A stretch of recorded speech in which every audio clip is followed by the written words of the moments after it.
Most people live with the wrong idea in their heads. They believe that if a nuclear attack ever happens, there's nothing you can do. That everything ends the moment the explosion hits. That survival isn't up to you. And that belief is exactly what gets so many people killed. Because it's not true. In fact, it's the opposite. In a real scenario, most people who lose their lives don't die at the moment of detonation. They die after, in the minutes that follow. In that narrow window where chaos takes over and decisions matter more than ever. Invisible radiation, confusion, people running without knowing where to go.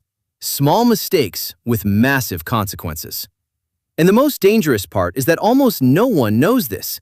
No one has taught us what to do. No one has explained how to react. Until now. I've reviewed emergency protocols, civil preparedness guides, and real studies on human behavior in disaster situations. And what you're about to see isn't theory. It's a protocol, a specific sequence of actions that can make the difference between surviving or becoming just another statistic. 9 steps, 9 decisions, the first 30 minutes that change everything. It all starts with the light. Not the sound, not the explosion, the light. A blinding white flash, impossible to ignore. If you see it, you are already within the impact zone. And in that moment, there is no time to think, no time to hesitate, no time to grab your phone and record. You have one priority. Drop to the ground immediately. Face down, cover your head. Turn your face away from the flash. This simple movement can save your life. Thermal radiation can burn your skin in seconds, and the shock wave will come after. It always comes after. It travels slower than light, but fast enough to kill you if you're still standing. There's a detail almost no one knows. Slightly open your mouth. It's not intuitive, but it can prevent serious internal damage. The pressure from the blast can affect your lungs and ears, and that small action helps balance it. And now comes the hard part. Don't get up. Not yet. Wait. At least a full minute. Because the worst hasn't arrived yet. Your instinct will scream at you to run, to get away, to escape as far as possible. But that impulse can kill you. If you survive the initial impact, you are entering a much quieter phase, but far more dangerous. Fallout. Microscopic particles descending from the sky. You can't see them, you can't smell them, but they're there. And within minutes, the outside air becomes a threat. Being outside even briefly can be enough to receive a lethal dose. So don't run. Take shelter. Find the nearest building. It doesn't have to be perfect. It just needs to separate you from the outside. Concrete, brick, dense structures. The more mass between you and the outside, the better.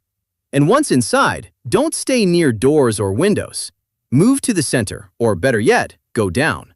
A basement can drastically reduce exposure. At this point, you're not escaping anymore. You're surviving. Getting inside is not enough. Now you have to control the environment. The enemy is no longer outside. It's trying to get in. The air. Close everything. Windows, doors, vents. Turn off anything that pulls air from outside. Air conditioning, fans, heating systems. All of it. If you have plastic, tape, fabric, use them. You don't need perfection. You need to reduce airflow. Every small barrier helps. Every sealed gap means less radiation inside. This isn't an exaggeration. It's physics. If you've been outside, there's something you need to accept. You may already be contaminated, but that doesn't mean it's over. It means you still have a chance to reduce the damage. Start with your clothes. Take them off carefully, without shaking them, without spreading particles. That simple action can remove most of the contamination. Isolate them. Put them in a bag. Keep them away. Then clean your body. Water and soap. No aggressive scrubbing, no unnecessary products. And one detail almost no one mentions. Do not use conditioner. It can trap radioactive particles in your hair. Clean key areas. Hands, face, ears, nose. They are entry points. And in this situation, every detail matters. From this point on, every decision becomes strategic. Food, water. Do not go outside to get anything.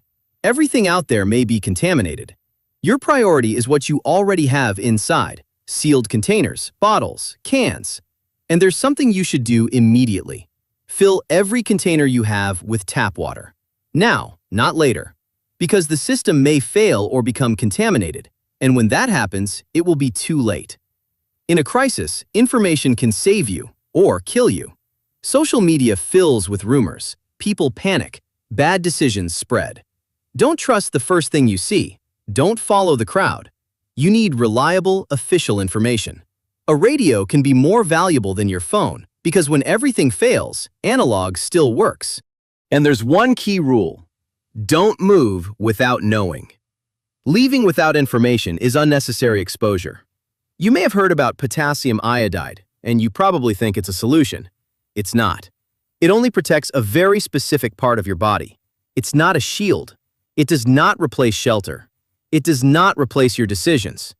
If you have it, use it correctly. If you don't, it's okay. Because what really matters, you're already doing. This is where most people fail. Not because of a lack of resources, but because of a lack of control.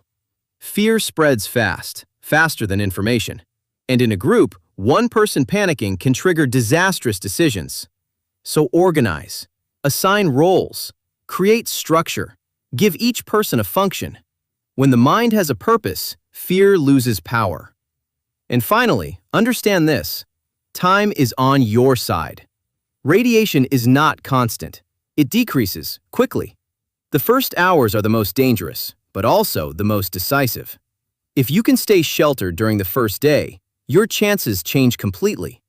Most people who die do so because they leave too early, because they think it's over, because they can't wait. But survival here doesn't depend on strength. It depends on patience. None of this is intuitive. None of this is what your body tells you to do. But that's the difference. The people who survive are not the fastest or the strongest. They are the ones who knew what to do when everyone else panicked. Now, you're no longer part of that group. Now you have a plan, a protocol, a clear sequence. Drop to the ground, take shelter, seal, clean, secure resources, stay informed, control, and wait. Because in this scenario, waiting is surviving.